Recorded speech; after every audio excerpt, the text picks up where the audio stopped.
5.000 orang.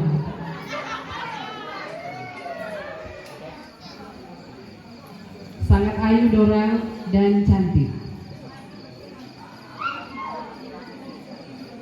Sebelum paduan suara utusan Dasawisma 14 menyampaikan lagu, akan ada pengalungan tanda konduktor.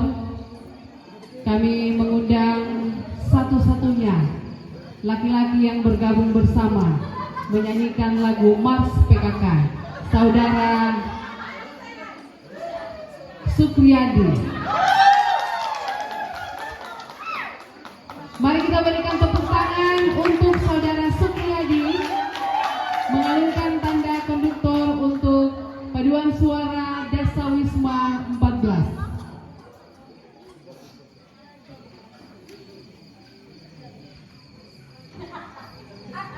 Terima kasih. Dipersilakan paduan suara Dasawisma 14.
Demikian penampilan paduan suara utusan Dasawisma 14. Silakan meninggalkan